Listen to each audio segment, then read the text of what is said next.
Hello, hello, hello, ladies. This podcast is designed exclusively for you.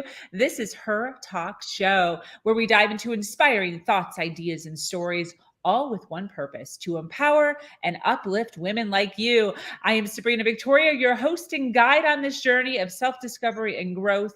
I invite you to hit that subscribe button, follow, like, and share. Together, we are creating a vibrant community of empowered women. Get ready to unleash your brilliance. Her Talk Show starts now. We come to you every day with the best speakers, relationship coaches, spiritual mentors, trailblazers, business owners, authors, young hustlers, podcasters, entrepreneurs, fitness trainers, therapists, financial advisors, and more. We ask our guests one question: what do you know that I don't know? Get ready, because today's guest is about to change the way you view your world. This is Her Talk Show, hosted by Sabrina Victoria. Thank you for joining us today for this episode of Her Talk Show. We have had over 500 women grace this stage, and we are adding another one to the list today. If you're listening live, welcome. And if you're listening on the replay, make sure you hashtag replay so we can send you some love in the comments. Either way, if you are watching us, please share this video wherever you're at so we can get more eyes and more ears on the awesome content we are about to share today. Today, I'm talking with an amazing woman. Emily June Wilcox is a crystal-loving, coffee-drinking, money healer and business mentor. She has built 2 multi-7-figure businesses before turning her attention to her true passion, coaching. She uses energetic woo-woo and a sprinkle of strategy to help women heal their money wounds, skyrocket their businesses, and enjoy life while building their fempires. Yes. Welcome, Emily. How are you? Thank you. I'm so happy to be here. Yes. Thank you so much for taking some time out of your day. I'm so excited to hang out with you and just learn some of the goodness that you're bringing to us today. So you chose the topic of healing money wounds to multiply wealth. What does that even mean? I love that as a first question. You know, on my journey to wealth, which I'm still on, and all of us will be on our whole lives. I think, that's something I could do a whole tangent on, but it's like, look, we are in a relationship with money until the day we die. So of course, there are going to be new levels and new facets of the relationship and times when the relationship feels easier or harder, just like a marriage or any other lifelong relationship. But on my journey to wealth, I started by taking a very masculine energy approach, just strategizing, thinking, doing, following, traditional business practices, creating SMART goals for myself. And when I finally hit my first $100,000 cash month with my agency, which was something I'd wanted to do for so long, I thought that I was going to feel so successful and like I'd made it and safe, like my business was stable, like now things were just solid. I also thought I was going to feel pretty rich. And so imagine my surprise when I felt a little disappointed. I was finding it hard to like celebrate it or really soak it in. I was worried about how are we going to do this again? And it was like finally the veil was lifted and I could see what I had really been doing with money all along, which was just moving the goalposts, thinking that, oh, I just set the wrong goal. It wasn't 30K, it was 50K. Oh, no, 50K didn't do it. Let's make it 100K.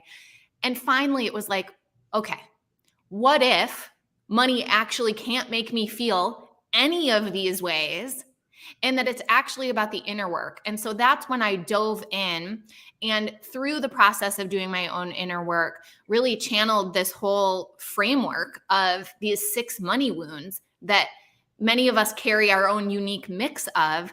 And until we heal those, there are times that we are going to have a very unhealthy sort of trauma trigger-based relationship with money. And it actually doesn't matter how much of it we're making. Like the 100K per month doesn't matter. It could be 1K, it could be multi-millions. I can give you examples of very, very wealthy people who from my perspective, are still acting from a very wounded place. And so it's my belief that when we diagnose and heal these money wounds, it really does help us multiply our wealth because it cleans up our relationship with money and puts us back into our sovereignty and in our desire. I am so hoping that I can read my handwriting as we go along. So our listeners know that I take notes while we're talking. You just said so much goodness. And there's just this anxiety of like all these things that I want to ask and continue on, but I don't know if I'm going to be able to read my handwriting. The first thing that I want you to touch on, for those that don't know, masculine energy you're talking about, SMART goals. First of all, what is that? Okay. For people that don't know. Yeah. So masculine, feminine energy, just like the super high level. And you can even look at our gendered anatomy to help as like a reminder. Masculine energy is the giving energy, the doing energy. And the feminine energy is being and receiving. Now, although they're gendered terms, we all have both and we all need both. But when we are strategizing, when we are thinking, and when we are doing, we are in our masculine energy. We are in a lean forward, I've got to figure this out, I've got to take action way of being. And so that's what I'm referring to. And then SMART goals, I mean, maybe everybody, I don't know if you know that acronym, it's like such a thing in corporate where it's specific, measurable, actionable, realistic. Gotta love that one. Like be realistic with your goals, and then time bound. So that's the acronym for SMART. And, that was considered good business practice. That was what I was taught in corporate America. And even I brought that into entrepreneurship, but it was not serving me. What is the replacement for SMART goals? It's funny you should ask that because I just did a LinkedIn Live yesterday with another woman entrepreneur, and we talked about why we ditched more masculine goal setting or traditional goal setting and what we do instead. But what I have found is that a more feelings-based approach is really helpful. And a lot of the idea of a SMART goal, the premise of it is that you have to be externally motivated, right? That you need to be reminded of this goal, that it needs to be actionable, that you need to know what steps you're going to take, and that you have to have a deadline for yourself. And what I have come to realize for myself and for many high-achieving women, we are intrinsically motivated, okay? My default state, which is something that I continually work on healing, and am in a much healthier place with, but my sort of default is I'm not doing enough and I'm not doing it fast enough. Okay. My brain loves to find reasons why I'm behind, why I could be doing more, why I could be doing it faster. So adding a time-bound component to a goal actually is not helpful for me. That just throws me more into the pressure cooker, and it throws me into lack and scarcity vibration. I have this sense of urgency that I'm running out of time, AKA I lack the time that I need to do it. And we know from law of attraction that if our frequency is sending out the message of lack, scarcity, that is what we are going to get back. The other side of that is not, oh, look, you accomplished your goals really fast. Congratulations, celebrate. No, you're thrown more things that make you feel more lack and scarcity. So the ironic paradox that, I think shows like yours, Sabrina, are really here to help usher in this new paradigm of masculine, feminine energy balance, which especially benefits women, but also benefits men, is that when we remove the component of time, when we take away the pressure cooker, guess what? It actually happens faster. It happens faster and better and more beautifully and more creatively than we ever could have imagined with our little realistic goal that we put down on paper. It's like God dreams so much bigger than I could ever dream. And I love that. Like, if all I ever got in my life were the things that I was being realistic about and the smart goals that I set, my life would lack so much of the richness and incredible experiences and, yes, material possessions that I have now that I never would have even dreamed to put down on paper. So totally picking up what you're putting down. Are most women wired this way?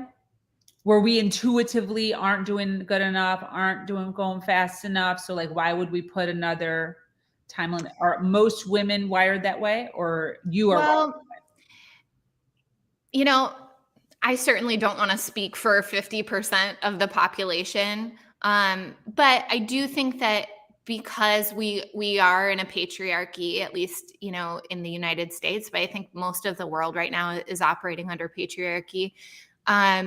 There is a lot of conditioning that we receive as women that makes us feel not enough. And, you know, there are people and structures that benefit from our feelings of not enoughness. And it's a good control mechanism in a way. And so I think the fact that women struggle more with worthiness, that we struggle more with imposter syndrome, is a symptom of living in a patriarchy. You know, white men are not hiring coaches and saying, I have imposter syndrome, because the world is created to benefit them. And so they're just not feeling that way. And we've got like plenty of studies that show that as well. You know, it's like men will apply for the job when they're like 50% qualified, whereas women have to be 90% qualified. So this isn't just something that I came up with. It is a pattern, and it plays out in our relationship with money for sure, but it plays out in other aspects of life as well. And so I really believe from a very zoomed out perspective, the time that we are in now, and part of what our souls signed up for to be here on planet Earth during this time, is to help usher in a new paradigm where there is the feminine rising, and not rising so that we're above the masculine, but rising so that there's a beautiful balance. Yes, I agree with that. Does this mean that men need smart goals? I don't know. I don't really care what men need when it comes to goals. Oh, I love that. So you mentioned 6 money wounds. Did I hear that correctly? Yes. And I really, this is very interesting. You have seen individuals who have a plethora of money, whatever, you know, we're deciding to visualize as a plethora of money, where you can tell they're acting from money wounds. Yeah. How can you, well, however you want to answer that. Are we going to talk about the 6 money wounds first? You know what? Sure, we can. Okay. Yeah. And as I'm talking about these, I will share, I have a free money wounds quiz, so anyone can go. It's quick, and you get a really accurate kind of diagnosis of which money wounds are strongest for you. So that's at moneywoundsquiz.com. Yeah, so there's 6. There's the money shame wound, just like I'm not worthy of money. Oh, who am I? That can often show up as like really undercharging for our services, or feeling very beholden to our clients and feeling like we have to really over deliver if we do receive money. There is the evil money wound, which is like money is bad and rich people are bad, but it also shows up like I would have to do something against my morals in order to achieve a certain level of wealth, or I would have to risk my belonging in my community if I get too wealthy. There's the hard money wound, just like if I want to make more, I have to do more. It's this coupling of effort with income. There is the money trust wound. I don't trust myself with money. I feel like I might screw this up. I don't want to be the one to make the big decisions when it comes to money. There's the disappearing money wound, which is a variation on that. I don't trust money. I'm afraid that money is going to leave or money is going to abandon me. And then which one am I missing? 1, 2, 3, 4, 5. You The have safe money wound. That is where it's like, I will only feel safe once I have X amount of money. It's like this kind of hoarder energy. Like, I need more money because my safety is tied to what's in my bank account. What happens if you have all 6? Well, it doesn't. The thing is we aren't our wounds. And when I really talk about healing this, it's a super important distinction, because you see where some people get a medical diagnosis and it really is the gateway to their healing. And then you see other people who get a medical diagnosis and then it becomes like a badge of victimhood, right? It's really important that we look at this as a gateway to our healing. We are not our money wounds. If you resonate with all 6 or you resonate to some degree, great. Then it's just an invitation into healing those things and learning about them and understanding what the symptomatology is. Like, oh, when I start to feel this way, that ain't me. That is not me. That is this wound. Okay. And now I know how to give that wound some medicine and invite myself into some healing so that I can shift back into my sovereignty before I make this decision or before I take action. But I will say, usually, like, there will be a couple that you don't resonate with at all, but those will be like the ones that your partner has or someone close to you in your life.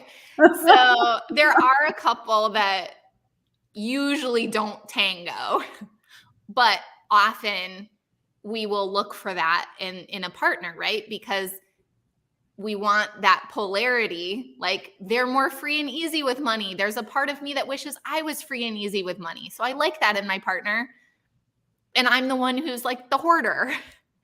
But it's not so much about the action. Again, it's all about the energetics that are below it. And so you had asked about, how do I know if someone is acting from a money wound? So I will give the example of Warren Buffett. This man, I watched a documentary on him. I can't even I'm not great with like reciting facts, so I can't tell you like how many billion his net worth is, but I think we can all agree that he has far more money than he could ever spend in this lifetime and is leaving an incredible legacy behind for anyone whom he loves, right? Plenty of money. This man goes through McDonald's drive-thru every day before work to get his breakfast. And you know what he does is he checks the stock market and he decides his breakfast based on how the market is doing. So if the market is down, he orders the cheapest breakfast. And it's like, well, is the 34 cents in savings really worth you not honoring yourself and what actually sounds good to you? Interesting. So I can tell that that's a wounded place, right? Because that's not someone who in their sovereignty understands, I have more money than I could ever possibly spend. So let me actually connect within and do what feels good to me. He's making an external decision about money and wanting to hold on to it. And so if the stock market is down, I have to be constricted and I need to hold on to my money. Wow. Thank you for sharing that. Yeah. Can you share with us the link again to the quiz? Sure. Yeah, it's moneywoundsquiz.com. Moneywoundsquiz.com. Yes. I love it. Thank you so much. Yeah. So I'd like to use myself as a guinea pig here and talk a little bit about healing, because I think it's really important for us to not only acknowledge what, but then acknowledge how, right? So we know what, there's shame, evil, hard, trust, disappearing, and safe Yes. wounds. Yeah. And so now we know them. We're like, okay, now I know them. I can see a few. Now what? So I want to use myself as an example, and I'm hoping that maybe you can walk me through a little bit. Sure. If you're comfortable with that. So the one that stuck out the most, that I have actually shared this story on social before, is the evil money wound. So this is a story with my dad. We were young and watching TV with my sister, and some singer came on stage, like a Beyonce or a Janet Jackson, and my sister and I were like, ooh, she's so pretty. Look how rich she is. She's got a great life. Because we're like 12. And my dad goes, we're all sitting down as a family, and my dad goes, something about the fact of like, don't admire her, don't look up to her, because she has sold her soul to the devil. The only way that she was able to get to the status that she is at is because of that.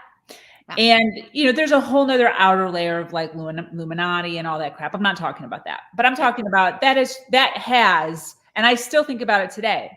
And the wound is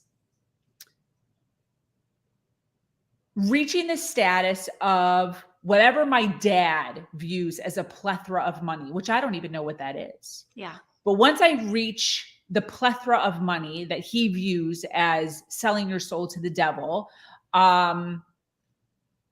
he would view me in that sense. Right. So no matter what I feel, right? I feel like I could be like, I don't believe in that. That's silly, Father. There would always be this kind of hovering over my head of, but my dad believes that. Yeah. So because of that, right, there's a ceiling there of, I know, but like unconsciously, it could totally be putting a ceiling on me as far as not wanting to reach anything that's too high because of my dad looking down on me. Yeah. Yeah. Thank you for sharing that as an example. It certainly is one of the ways that the evil money wound can show up for us. Is your dad still living? Yes. Okay. So I first want to say that there's a lot of healing that's available for every money wound that doesn't require the participation of anyone else in our lives, because for the most part, it really is our internal patterning. And so sort of at the heart of it for you is this risk of belonging, right? Like I could be judged, I could be cast out from my family if I don't meet their criteria. And money may not be the only thing. There may be other things where you either consciously or subconsciously are behaving a certain way because you feel like that is what's going to keep you in the family unit versus being cast out. And knowing more about your story because you've been on my podcast, like there's some very real trauma there because you have been cast out before. Yeah. Right? Yeah. So, if you were one of my coaching clients, we'd be looking at it from lots of different lenses, right? Making sure that there's been inner child healing around that trauma of actually being cast out, and making sure that you're feeling so solid in the ways that you get to continue to choose yourself and create safety and create belonging inside of your own body, so that even if nothing else changes in your environment, you've got the internal tools to feel your own belonging. Now, when there's a specific other person that comes to mind, because I have had this happen as well, and that person is in your life and you feel like there's a potential to have this conversation, it can be incredibly powerful, incredibly alchemizing to actually go to that person vulnerably and say, Dad, you may not even remember this, but there's something from my childhood that you said that has stuck with me. Yeah. And I want to bring it to you, not for you to feel bad about it at all. Yeah. but I would love for us, now that I'm an adult, to have a conversation because, Dad, there's a part of me that has this big vision for wealth. And I know that when I have more money, the incredible ways that I'm going to be able to help myself, you, the community, like here's my vision. And there's a part of me that feels really scared because I don't want to lose my dad. Yeah. And it's like, it brings tears to my eyes even saying that because it's our inner child coming to that conversation. And it's so incredibly brave when we can do that. Yeah. And I think it is important, I'm glad that you mentioned that as far as, because I usually would have said that, that he probably doesn't remember at all. It was just something that he said in passing. Right. He didn't say it in a mean, malicious way to bring anything upon, my sister and I. It was just in passing, just like we all say things in passing. And that really resonates. And I think anybody who's listening live, I mean, what a great, small little itty bitty action that we could take to just clear that up. Because I think we all know that little things that have been said to us through our childhood that we're still hanging on to. I think we all deep down know that it wasn't meant the way that we took it. But it still hurts. Yeah. And how easy would that be just to have a conversation around it and for him to be like, I don't remember that. And that's the stupidest thing I've ever heard, or whatever it is, right? Whatever the conversation would be. And you could even take it a step further where you're like, Dad, is there anything that you would worry about with me becoming too wealthy? And he might say back to you, Sabrina, there is no amount of money that you could make that would ever make me think any differently about you. I'm excited for you. I'm your biggest cheerleader. He may end up giving you the greatest gift. Yeah. In that conversation. I don't know. I don't know your dad, but I had a conversation like this where I was doing a guided visualization and there was some future casting and I was in this gorgeous mansion by the beach and I go out to get in a car and it's this exotic car or whatever. And then in my visualization, I have two sisters. One of my sisters is there. And the moment I'm aware of her presence, I feel a contraction. This is way too big of a display of wealth for her. And so yes, I totally get that. Yeah. Yeah. And so, I reached out to her and said, hey, I had an interesting experience recently with a visualization that I did where you were there. And I feel like there might be an opportunity for me to talk through it with you and maybe invite in some healing. Let me know if you'd be open to that conversation. And she said, absolutely. And we ended up having an hour-long phone conversation and it was nuanced. Okay. It wasn't just my sister saying no problem. You do whatever you want and I will love you. She is someone who really fights for the underdog and I really has a lot of feelings about equity and things like that. And so we had this sort of nuanced conversation, but the medicine that came out of that is open dialogue. And I was like, Beth, I want to always be open to your feedback. And if you ever feel as more wealth is flowing to me, that I'm not being a good steward of it, I want you to bring that to my attention. Would you be willing to do that in a loving way? She's like, absolutely. And so then it's great. Now we have a solution. Yeah. Where I can be as wealthy as I want to be. And if it ever is risking my relationship with my sister, she knows that we can just have a loving conversation about it and work through it. Yeah. Yeah. And then the ball's in their court. Yeah. You open the door. Yeah. I remember I did that with my sister, not around the subject of money, but around the subject of happiness. Because when I got pregnant, which my community pretty much knows my story, but when I got pregnant, I got cast out and I lost communication with my entire family, including my little sister and my little brother. And my sister soon after that got married. She got married right at 18. And I held a lot of like guilt around if I would have been there for her.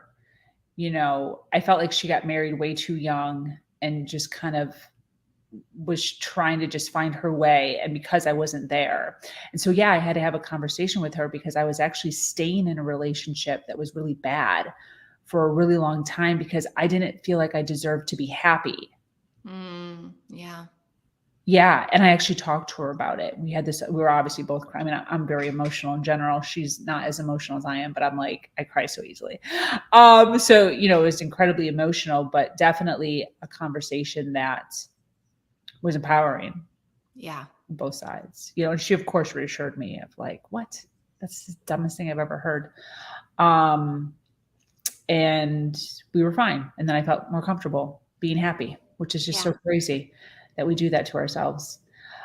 This is great. Thank you so much. I want to talk a little bit about you talking about inner child healing.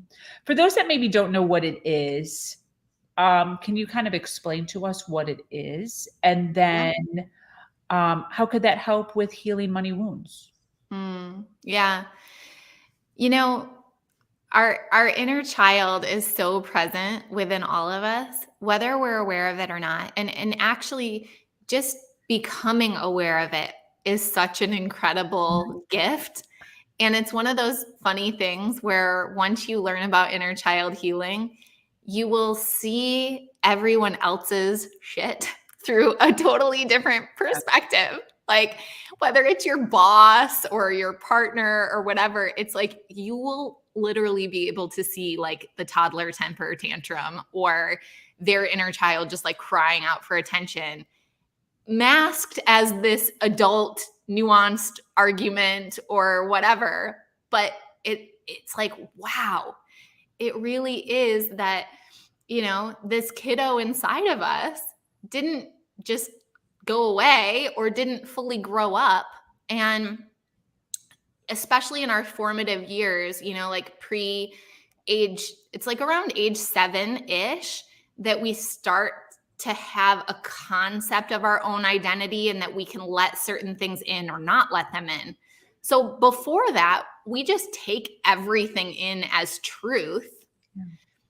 And often, even if it's not done from a malicious perspective, right? Like the comment that your dad made, it's like we as kids interpret things very black and white and with very heightened emotion. And the other thing that happens to us as kids is that we don't necessarily understand or have healthy outlets for processing our emotions.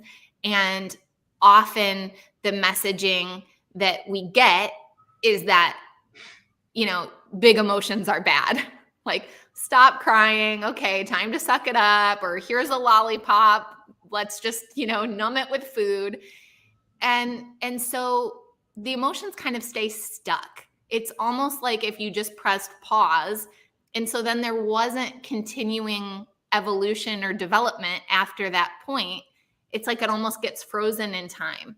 And so what inner child healing is at a very basic level is that all of the things that we now know that we would have liked to have said to us and done for us that our parents couldn't have known because they weren't us, that actually now that we're adults, we get to reparent our own inner child. That it's not anyone else's responsibility. We don't have to be waiting and hoping that mom is going to say or do this certain thing or dad or whatever. It's like we get to be our own parent. Mm-hmm. And so there are many, guided meditations and visualizations, but there's like no way to do it wrong. It's like just going back to some of those painful memories and holding the duality of feeling the feelings as little Emily, and then also standing in my role as parent Emily and being able to say, like, that was so painful. Wow, that hurt so much. It's safe for you to cry. It's safe for you to scream. It's safe for you to feel all your feelings. And you know what? I'm not going anywhere. I love you so much. It's safe for you to make mistakes with me. I will never abandon you. I love you unconditionally. Just really reparenting, saying all the things that you wanted to hear. And it is the most incredibly powerful healing thing ever. Yes. Thank you for all those examples. Yeah. Yeah. Yeah. So like you asked how it relates to healing our money wound. So I'll give one quick example. Money trust wound. Okay. You may, as you're playing with this, and often what happens is that when we're ready for new levels of healing, so you may take the money wound quiz and it might kind of start the wheels turning. And then 3 or 4 days from now, you might remember something from your childhood that you have not thought about in 30 years. Anytime those old memories pop up into our conscious mind, I believe it's because we are now ready for them. So the money trust wound, you might remember that when you were, 8 years old, you got a birthday card with a $20 bill in it. Okay. And you lost it.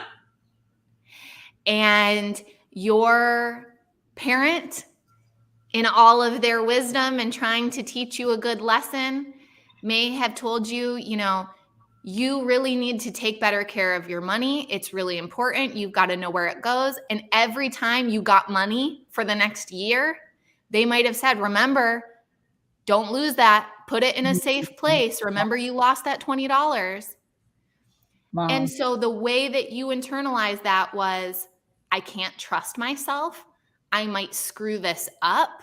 I need an authority that's watching over me and making sure that I do the right things with money.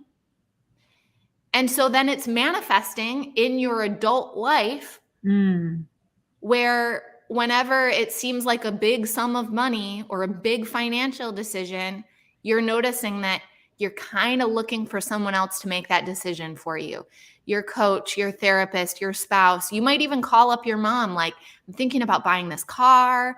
I don't know. This is why I think I need it.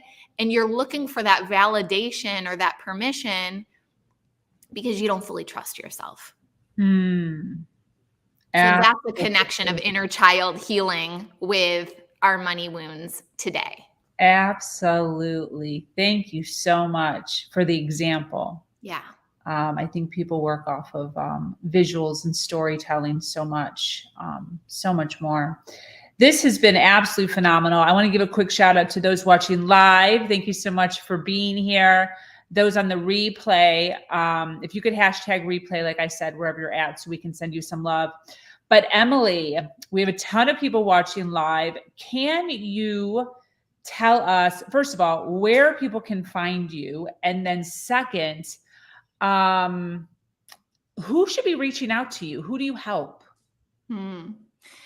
Well, you can find me pretty much all over the internet at Emily June Wilcox or at M Makes Money. So on all the social channels, and my website is right under my name. So that's easy. And I help women make more money, okay, and change their relationship with money. So that's the most straightforward thing. And then in my masterminds and my one-on-one, that's for women business owners, women entrepreneurs who often have been very good at either making a lot of money or enjoying their life, but they have a hard time figuring out, how do I do both at the same time? I'm my own boss now. I want to make a ton of money and enjoy my life, and I can't quite figure out the recipe. So we work on that together. Fantastic. Why do you do this? What's behind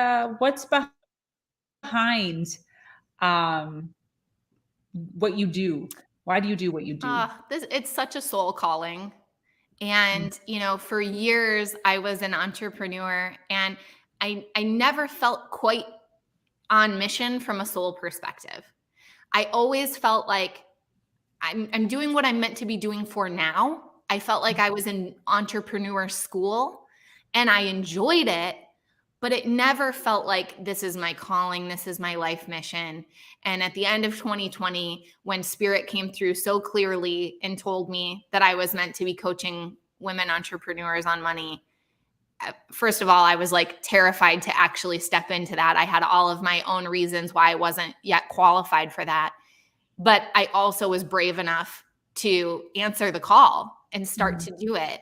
And every day since then, it's like, I love waking up on Mondays and Tuesdays and Wednesdays, and everything that I get to do feels like such a gift for me and for my community and the clients that I serve. Well, thank you so much. My absolute pleasure. Thank you. Yeah, this was fantastic.